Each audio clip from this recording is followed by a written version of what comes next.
Hey, Nathan here. Welcome back to another game math video. And in this video, we are going to discuss vector reflection and why we need to use vector reflection. So I am in the process of converting all my current games to monogame and eventually DirectX. And on doing so, I'm creating a library to handle most of the logic behind gaming. And as we progress, as I start making more advanced games, I'm going to be updating that library. So one of those things, if you remember, for those of you that have watched my videos for a long time, I have released a pawn clone called Paddles before. And for those of you that have looked at my source code, all it did was we have a paddle here and a paddle here, and then a ball here. So let's imagine that ball is traveling in this direction. When it hits the paddle, it needs to go in this direction. So what I did before is I cheated. This is going in the opposite x direction, negative x. So when the velocity is going this way, the x component is negative. Alright, I know that the paddle is going to be on the left side, and I know it's going to be vertical. So all I did was convert it to a positive x component. And that's going to be vector new, the new vector, new velocity vector. So all I did was convert the component from negative to a positive.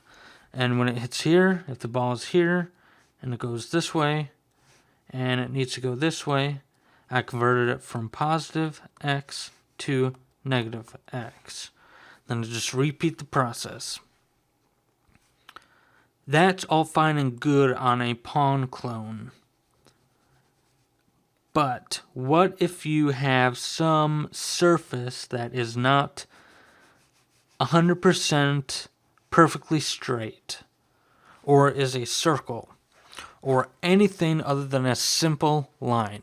At that point, you need to use vector reflection.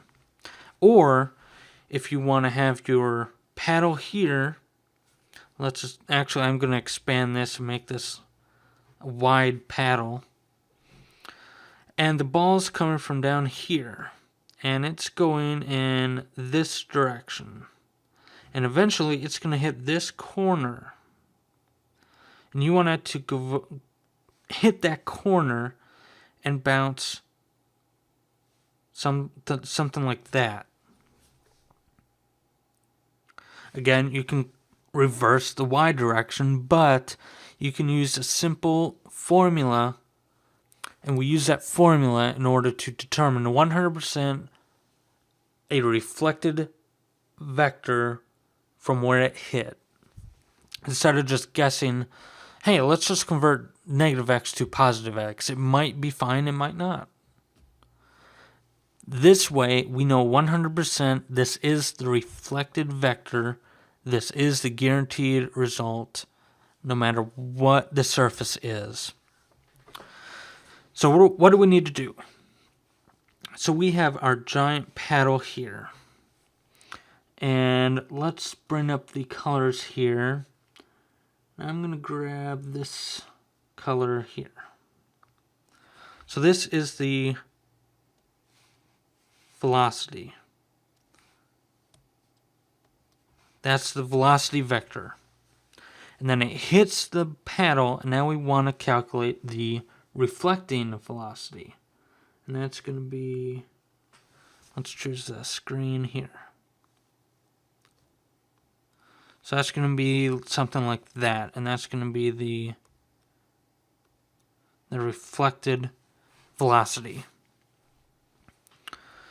We need to calculate, how do we get that? We need to calculate the reflected vector. I'm actually going to erase a bit here So I can write that down. That is equal to what? We need to calculate this. We do not have all the pieces of the puzzle yet. So I'm going to bring in this color here. There's one more important piece that we need. And that's called a normal, a unit vector at the collision point pointing in the direction perpendicular to the wall, the whatever is being hit. So the whatever is being hit, our paddle here is the one being hit. This is being hit. So we need to calculate the normal perpendicular to what is being hit. Whatever object is being hit. So perpendicular from a vertical line is a horizontal line in the opposite direction of the velocity. And that is a unit vector, so it only has a length of 1.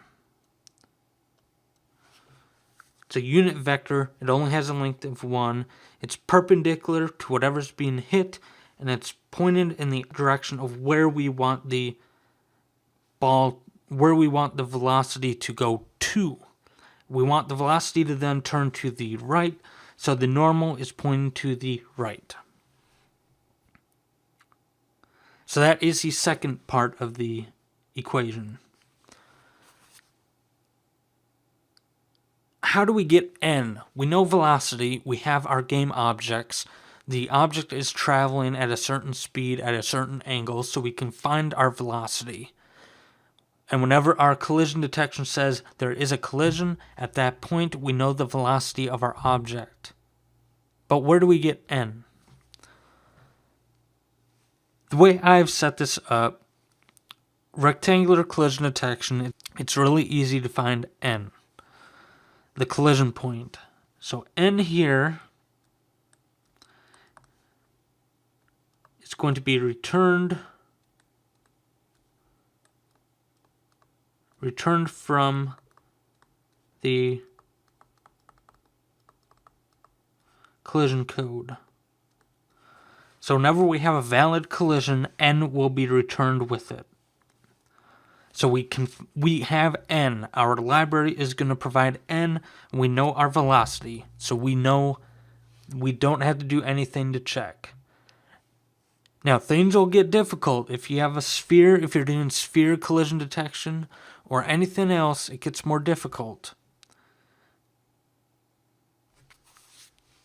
So for rectangular collision detection, I've added code into the rectangular collision detection that determines what side is being hit, and depending on what side is being hit, it will return the appropriate normal. So now, imagine, let's change the color back to cyan here. So v, the velocity vector here, is going to have a imaginary triangle for the y component and the x component.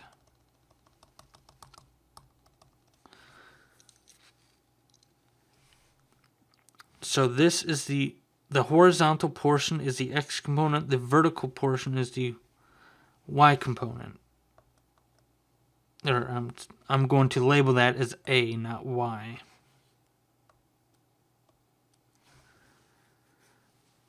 The reflected vector, remember, it's reflected. It's going to have the same speed. It's going to have the same angle. It's just going to be a reflected angle. So the X component and Y component are going to be the exact same, just the length of the vector is going to be the same. So the triangle is going to be the same.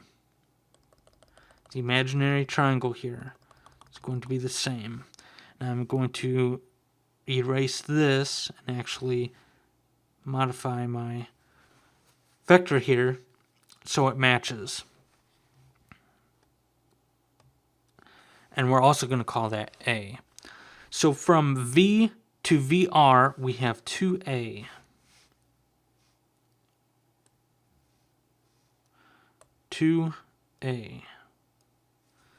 So from V to VR, we have 2A.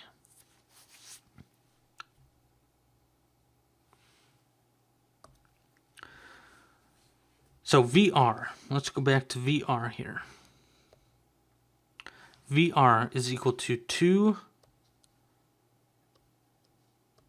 I'm actually going to change the color of A here. So A, and A, just so it's easier for you guys to notice. I'm going to use yellow. So we have A here, and A here, and 2A here. So 2A, and then green here. 2A minus V. So 2A here. So 2A is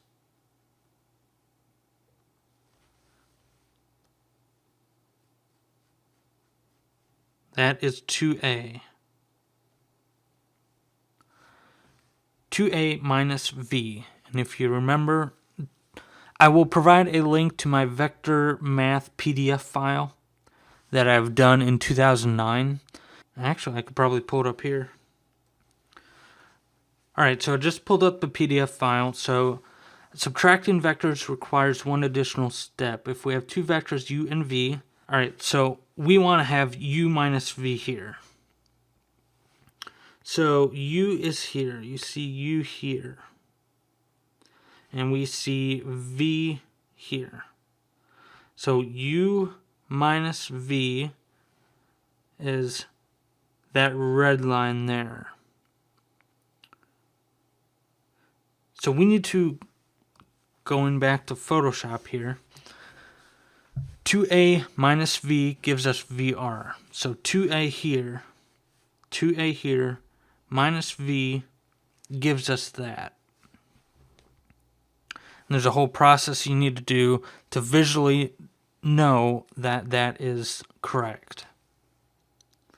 So how do we find A? The only two things we have are V and N. N is provided by the collision code here. And V, we know that because the object is keeping aware of its state. But how do we find A? So A is yellow. So A is equal to what? So we're at the same point now. Remember, A is split in half. This is A, and then that's A, so we have 2A here. So 1A is what? We have V as a diagonal and A on the side, and we have part of the top line here, or bottom line, depending on which vector you're looking at. And that is N. We need to expand N all the way to the side. So N needs to be expanded all the way here.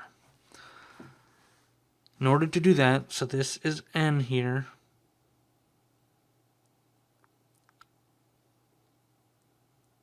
And then this is the expanded N. So in order to do that, we need to do projection. And I haven't done a video on projection. I'm just going to give you the formula on how to do this. And since we're using N, it's a lot easier. And one more thing before we get started, it's a lot easier to convert if V is flipped. So let's do this. So we have V here currently. So that is V. We need to flip V. So we put the tail by the tail of N. That makes things a lot easier by having the tails together. So what we need to point it in this direction. So that's just going to be negative v. So that's flipped. And that we do that because the tail here, this is the tail of v. The tail there is going to be the same tail as n, the tail there. So the tails are together, and then all we need to do is project. So let me do a brief overview on vector projection. So projection, vector projection. Let's say we have one vector here. That's v. Then we have another vector here. I'm actually going to make it shorter so we can see. All right. We want to project u on v.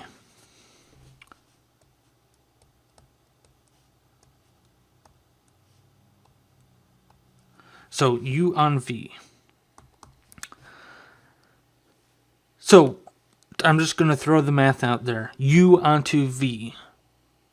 That's going to be u dot product v divided by v dot product v. So that is the projection formula. So what is a projection? U onto v. What will that look like? Imagine we have v here. It's horizontal. And we have u here, which has some angle to it. We have some light source. Imagine we have some light source coming down perpendicular to v, our destination. So our light source is pointing down because it's perpendicular.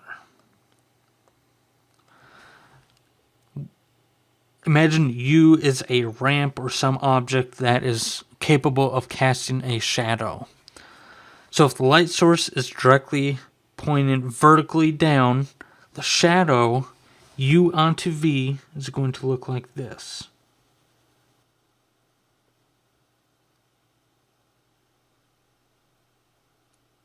So that is the shadow. That is the projection of u onto v. That is not a vector because the dot product returns a scalar, and the dot product returns a scalar. So this whole thing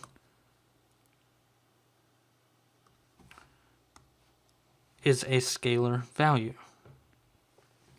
So that is the math behind projection and what a projection is.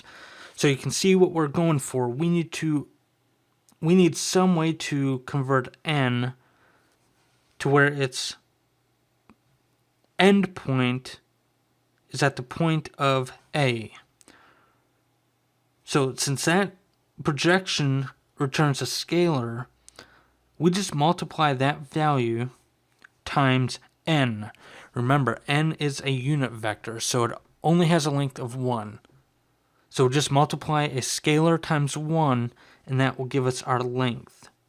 That will give us the appropriate length for n to go from the object, the vertical, the object being hit here, to A. Alright, so let me erase this. So we need to project the opposite, the negative v. Remember, we need to convert v, positive v to negative v, so the tails match. We need to convert negative v onto n. And I'm going to do this in n's color here. So projection of negative v onto n. That is going to just, all it's going to do is equal to negative v dot n. Because that's the numerator, the denominator would have been n dot n, the dot product of n dot n. Since it is a unit vector, 1 times 1 is 1, so we don't need to have a denominator. So negative v dot n. That is the formula for the projection of v, negative v onto n. Now we need to do the subtraction.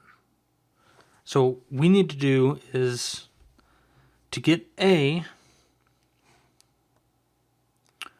we need to have some mathematics for subtraction.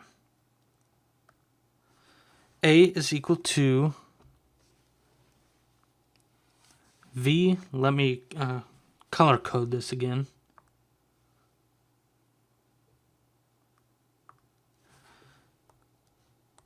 V plus is going to be in yellow,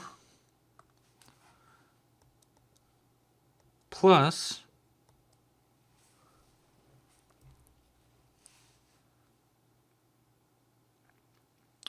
n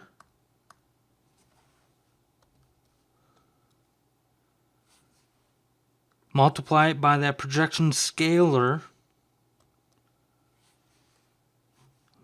which was negative v dot n.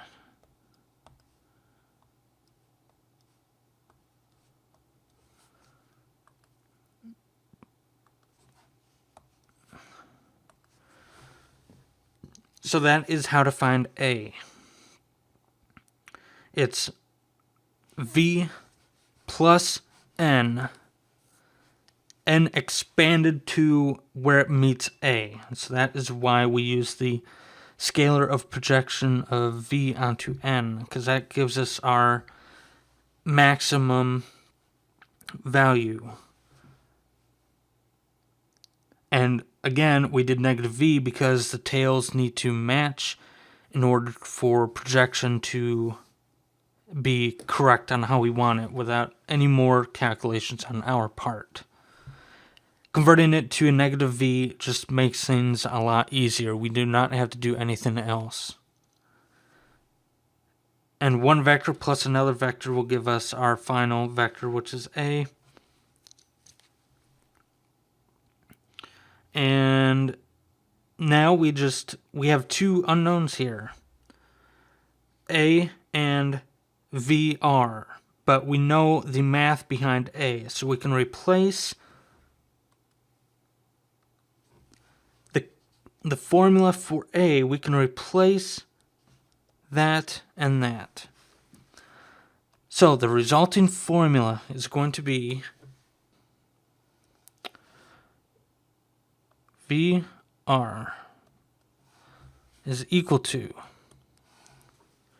2a minus v, 2a minus v.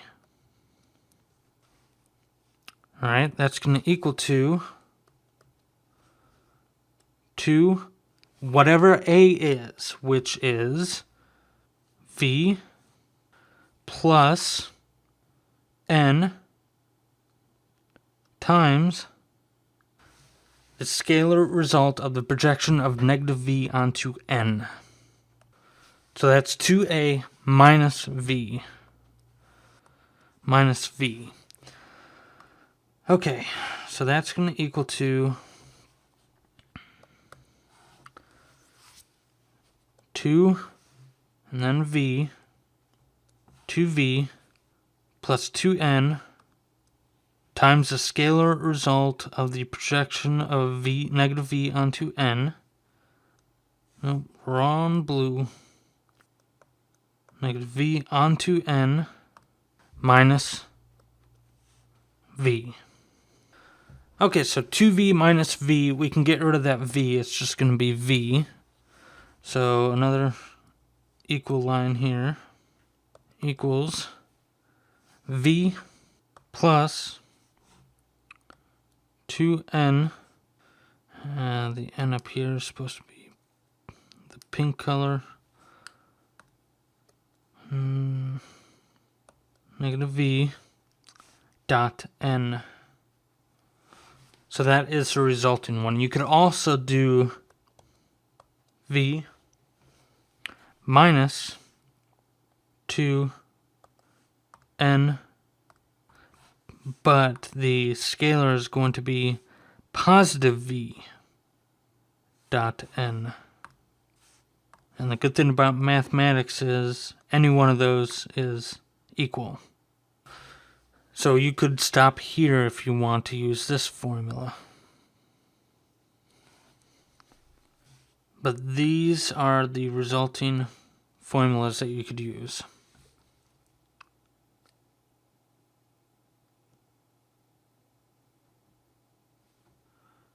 So that is how to calculate the vector reflection.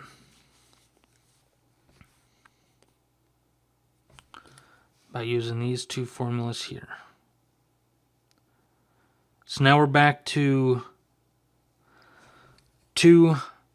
one unknown. You need to find out how to get n. And I will, if you follow along and you go to my next coding video that discusses this, I will mention how to calculate the n based on rectangular collision detection. But if you don't do that, you're going to have to find a way to calculate n. So that's it for this video. I hope you enjoyed it. Hopefully I'll get this out. I'm going to have a lot of editing and post because I was trying to deal with the swatches weren't going to enable, and I erased a whole bunch of stuff that I want to happen quickly in the video. That I just, instead of pausing, erase, resuming, erase, it's just a lot easier to deal with in post. So this was a giant overview. If you need me to discuss a more in-depth tutorial on projections or anything else I discussed, let me know. I'd be glad to do that. Otherwise, you can just take that formula that we calculated here, these two values here, you can just take that down, and that's how to do vector reflection. And then find a way to get n. So the main thing I want you guys to take away from this video is how we got a, and that is by expanding n. This expands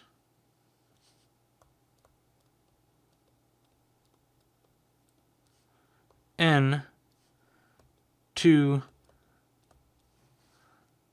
the side, which is known as A. So it expands n to the side A, and it uses that by having V here, and I'm going to adjust the color here again. So that's supposed to be cyan.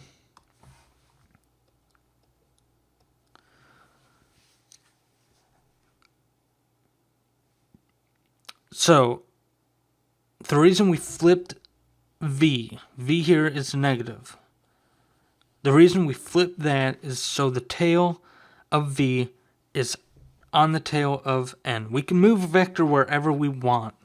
The tail of the vector wherever we want. Where N is now, we can have an N here. It's the same vector. Just moving the tail wherever we want. We cannot do N here because that changes the angle. But we can move the tail wherever we want if the angle and the length is the same. So we can have an N here, we can have an N here, we can have an N here, we can have an N here, we can have an N here. So flipping the V vector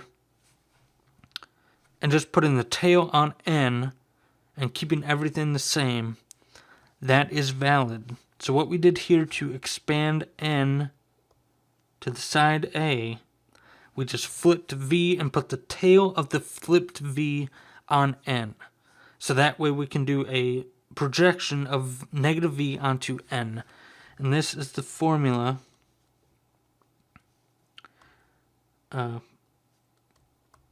projection of negative v onto n. So that is a formula of the projection of negative v onto n. The true formula would have been negative v dot n divided by n dot n. But since n is a unit vector, n dot n is 1, so we do not have to have anything in the denominator. It's equivalent to saying 3 is the same as 3 divided by 1.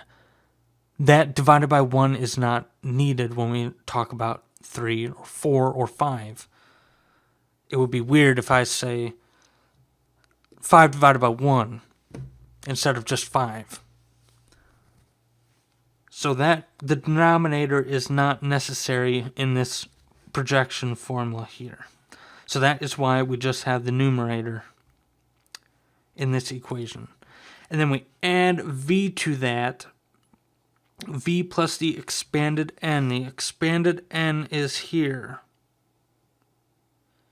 This is the expanded n. So v plus n, I'm going to switch this to yellow. So v plus n gives us this.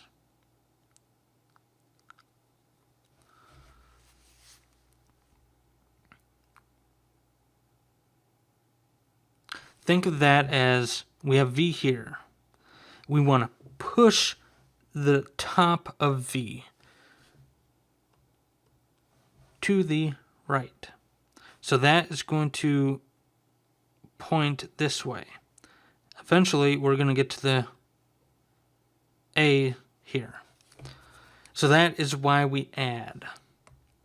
V plus the expanded n will give us a. That is the result. So that gives us a. A is an unknown, but we know the formula to get it.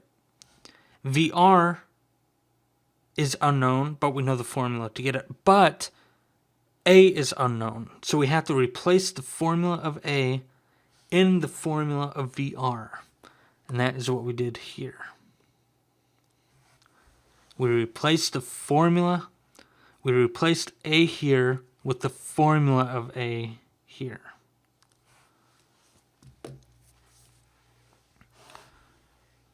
So that part is the most complicated part of this whole process. If you're not familiar with projections, let me know if you need me to make a dedicated video. It's a lot easier to think about them as a shadow. Take a screenshot or write this down. I'm going to erase it, the equation here. I'm going to erase this part here. Right now.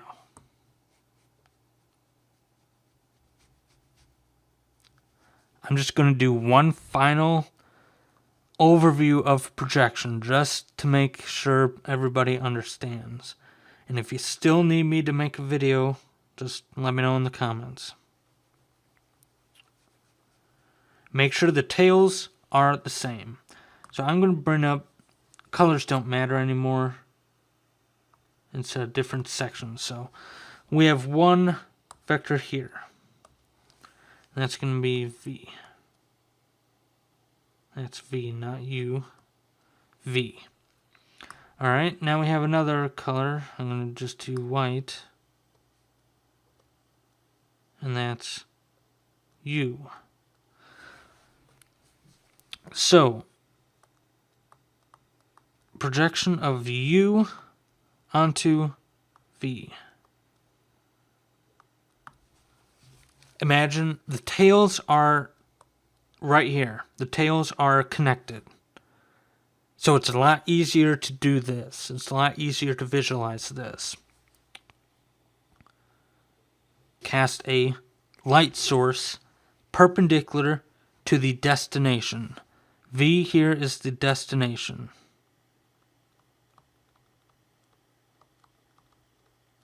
So we cast a light source perpendicular to our destination.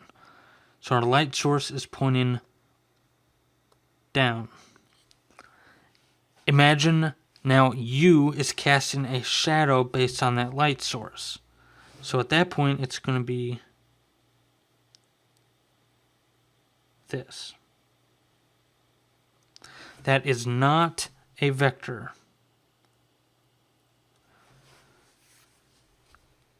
Because the formula U dot V divided by V dot V. A scalar divided by a scalar gives us a scalar, not a vector. So that is another quick overview of projections. Alright, I hope you understood this video. I hope you liked this video. This is the first video of me using Photoshop, so I've been messing with the swatches. If anybody has any thoughts on how to make this a lot easier, please, I'm welcome to suggestions. This is frustrating trying to deal with. Sketchbook had problems and Photoshop is having problems. I just want to make things a lot easier when I do these videos. Instead of clicking swatch, alright, color, and then color here, and then swatch, color here. Alright, I hope you enjoyed this video. Stay tuned for the next video where we will discuss the actual coding of the vector reflection. And if you don't use my code, you'll need to find a way to get the normal. Get these normals. You'll need to find a way to get those on your own. I'll release a video on how I did that with rectangular collision detection. This will be part of game math, video game mathematics. I will release a video on that as well, so you understood how I got the normals. For those of you that know coding, you can look at the code and say, yeah, I understand. But for those of you that don't know coding, or you just might want to find out how I did this in a visual fashion like this, stay tuned for that. Alright, I'll see you next time. Thanks for watching.